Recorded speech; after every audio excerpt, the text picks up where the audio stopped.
बिस्मिल्लाहिर्रहमानिर्रहीम। अल्हम्दुलिल्लाहि रब्बिल आलमीन वस्सलातु वस्सलामु अला सय्यिदिल मुरसलीन सल्लल्लाहु अलन नबिय्यिल उम्मी व आलिहि सल्लल्लाहु अलैहि वसल्लम। सलातुन व सलामन अलैका या रसूलल्लाह। इंतहाई इज़्ज़त के लायक सद-एहतराम मेहमानान ज़ी वक़ार,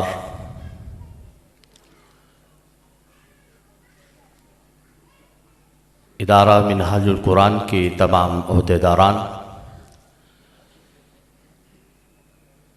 पाकिस्तान अवामी तहरीक के तमाम ओहदेदारान, तमाम ख़वातीन व हज़रात, अस्सलामु अलैकुम व रहमतुल्लाहि व बरकातुहू। सबसे पहले तो मैं इदारा मिनहाजुल कुरान के तमाम अरकान को, पाकिस्तान अवामी तहरीक के तमाम ओहदेदारान को आज की अज़ीमुश्शान शेखुल इस्लाम कॉन्फ्रेंस के इनेकाद पर दिल की गहराइयों से मुबारकबाद पेश करता हूँ। और यकीनन इस कॉन्फ्रेंस का मकसद ये है कि हम मिल्लत इस्लामिया के उस अज़ीम मुसन्निफ़ को, मुफ़क्किर को, मुदब्बिर को खिराज तहसीन पेश करें। मेरी मुराद हज़रत शेखुल इस्लाम डॉक्टर प्रोफेसर मोहम्मद ताहिरुल क़ादरी मद्दाज़िल्लाहुल आली कि जिनका वजूद हम सब के लिए, मिल्लत इस्लामिया के लिए यकीनन बाइस बरकत, बाइस रहमत है। जिनकी ज़िंदगी आप लोगों के सामने है कि शहर शहर, नगर नगर, पूरी दुनिया में वो हमें तौसीफ़े मुस्तफ़ा के चराग रोशन करते हुए नजर आते हैं। अल्लाह के कुछ ऐसे खुशनसीब बंदे होते हैं, ऐसे साहिब कमाल लोग होते हैं कि जो मसे खाम को भी कुंदन बना देते हैं। उनमें उन अजीम लोगों का अगर नाम लिया जाए, उसमें शेखुल इस्लाम प्रोफेसर डॉक्टर मोहम्मद ताहिरुल क़ादरी साहब भी हैं। मेरा उनके साथ बड़ा प्यार मोहब्बत वाला रिश्ता, और उस प्यार मोहब्बत की वजह यह है कि मेरे वालिद गिरामी हुज़ूर सैयदी व सानादी उस्तादी व उस्तादुल उलमा क़िबला शेखुल हदीस अल्लामा हाफिज़ मोहम्मद आलिम रहमतुल्लाह अलैह उनसे बड़ी मोहब्बत करते थे। और उस निस्बत का लिहाज करते हुए जब भी कभी शेखुल इस्लाम से मुलाकात हुई, उन्होंने हमेशा मोहब्बत और शफ़क़त फरमाई। उनकी पूरी जिंदगी का अगर मुतालिया किया जाए कि हजारों किताबों के वो मुसन्निफ हैं, और पूरी दुनिया में, सिर्फ ये नहीं कि पाकिस्तान में, America, Europe, Canada, middle east, दुनिया के चप्पे चप्पे में उन्होंने दर्स दिए और इस्लाम के जो हकीकी पैगाम है कुरान और सुन्नत की रोशनी में, वो लोगों तक पहुंचाया। मैंने उनका पहला खिताब लाहौर में एक यूनिवर्सिटी में जो अंजमन तलबा इस्लाम के ज़ेर एहतमाम वो प्रोग्राम था,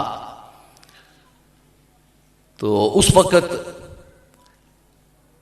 मैं जब उस प्रोग्राम में पहुंचा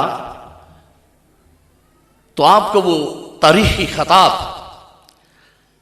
कायद आज़म के हवाले से वो गुफ्तगू कर रहे थे कि आज सब कहते हैं ना कि हम इस पाकिस्तान को कायद आज़म का पाकिस्तान बनाना चाहते हैं, हम इस पाकिस्तान को डॉक्टर इकबाल का पाकिस्तान बनाना चाहते हैं। हज़रत अल्लामा हाफ़िज़ आज़म साहब अल-ज़हरी तशरीफ़ लाए, हम उन्हें खुशामदीद कहते हैं। तो हर बंदा, हर जमात, हर तहरीक ये नारा लगाती है कि हम इस पाकिस्तान को कायद आज़म मोहम्मद अली जिन्ना का पाकिस्तान बनाना चाहते हैं, डॉक्टर इकबाल का पाकिस्तान बनाना चाहते हैं। तो उनकी गुफ्तगू का खुलासा ये था कि कायद आज़म को पढ़िए, कायद आज़म कैसा पाकिस्तान चाहते थे कि जब पाकिस्तान बनने के बाद कायद आज़म मोहम्मद अली जिन्ना से ये पूछा गया कि आप पाकिस्तान में किस आइन के मुताबिक, किस दस्तूर के मुताबिक, किस कानून के मुताबिक फैसले करेंगे। पाकिस्तान तो आपने बना दिया है, आपने एक लैदा वतन हासिल कर लिया है, बताओ उस वतन का, उस मुल्क का कानून कौन सा होगा जिसके मुताबिक आप फैसले करेंगे। तो कायद आज़म मोहम्मद अली जिन्ना रहमतुल्लाह अलैह ने फरमाया, पाकिस्तान का आइन, पाकिस्तान का दस्तूर, पाकिस्तान का कानून तो 1400 साल पहले का बन चुका है, हमने उसे सिर्फ अब नाफिज करना है। वो किस कानून की तरफ उनका इशारा था, किस दस्तूर की तरफ उनका इशारा था, उस कानून की तरफ उनका इशारा था जिसे निज़ाम मुस्तफ़ा कहा जाता है। और यकीनन आज इसी चीज को आम करने की जरूरत है।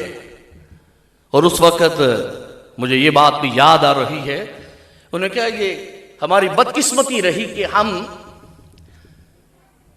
कभी किसी ब्लॉक की तरफ झुके हुए नजर आते हैं, कभी किसी ब्लॉक की तरफ झुके नजर आते हैं। हमें किसी और ब्लॉक की तरफ झुकने की जरूरत नहीं, आओ गुंबद खजरा के साए के नीचे आ जाओ। आज भी वही कुरान है जो कल्बे मुस्तफा पे नाज़िल हुआ, आज भी वही इस्लाम है जिसकी वजह से मुसलमानों को इज्जत मिली थी। बदल गए तो हम मुसलमान बदल गए हैं। हमने कुरान की जगह मौसीकी के सुनने को अपना लिया, हमने दीन की जगह दुनिया को अपना लिया। यही वजह है कि आज हम कदम कदम पे ठोकने खा रहे हैं। कभी किसी ब्लॉक का हमें सहारा लेना पड़ता है, कभी किसी ब्लॉक का हमें सहारा लेना पड़ता है। अगर कामयाबी चाहते हो तो मेरे मुस्तफ़ा करीम के कदमों से फैज हासिल करते हुए इत्तिबाए रसूल सल्लल्लाहु अलैहि वसल्लम के दामन को मजबूती से थाम लो। जिस तरफ भी कदम उठाओगे अल्लाह ताला कामयाबी अता फरमाएगा। तो आज जरूरत है कि हम उनके अफकार को आम करें। तो मैं उनकी सालगिरह पे दिल की गहराइयों से मुबारकबाद पेश करता हूँ। ये अभी मैं ये देख रहा था, जो ये डायस के ऊपर आपने पोस्टर लगाए हुए हैप्पी कायद डे है, जिस तरह शेखुल इस्लाम यहाँ मुस्कुराते हुए नजर आ रहे हैं। मेरी दुआ है कि अल्लाह ताला इन्हें ऐसे ही मुस्कुराता हुआ रखे है और इनकी ये अजीम जो तहरीक है, तहरीक मिनहाजुल कुरान हो और वेलफेयर के हवाले से जितनी भी तंजीमें उनके ज़ेर साया कायम हैं, अल्लाह ताला इन्हें मजीद अरूज अता फरमाए और अल्लाह ताला उनका साया मिल्लत इस्लामी पिता देर सलामत रखे। तो मैं एक बार फिर दिल की गहराइयों से आज उनके सालगिरह के दिन पर उनको और आप तमाम कारकुनों को मुबारकबाद पेश करता हूँ। मैं मज़ीद कुछ अर्ज़ करता, मैंने 2 शादियों में भी शिरकत करनी, फिर उसके बाद एक और प्रोग्राम है। तो मैं नकीबे महफिल अब्दुल्ला आरफ साहब को यही गुजारिश कर रहा था कि मुझे को 2-4 मिनट पहले दे दें तो आपकी ज़र्रा नवाजी होगी। आपके मैं शुक्रगुज़ार हूँ, आपने बड़ी मोहब्बत से जो है ये दावत दी। मैं अल्हम्दुलिल्लाह दिलो जान से आप लोगों से मोहब्बत करता हूँ। मेरे हजूर किबला शेखुल हदीस रहमतुल्लाह अलैह फरमाते थे, हम बंदों की कदर नहीं करते, जब वो बंदे इस दुनिया से चले जाते हैं फिर हमें उनकी याद आती है। ऐसे अजीम लोगों की कदर करो। ये यकीनन हमारे वतन का भी वक़ार है और ये मिल्लत इस्लामिया के माथे का झूमर भी है शेखुल इस्लाम। अल्लाह ताला उन्हें मज़ीद इज़्ज़त अता फरमाए। अल्लाह ताला मेरा और आपका हामी और नासिर हो। इस्लाम जिंदाबाद, पाकिस्तान पाइंदाबाद, कश्मीर बनेगा पाकिस्तान। वमा अलैना इल्लल बलागुल मुबीन।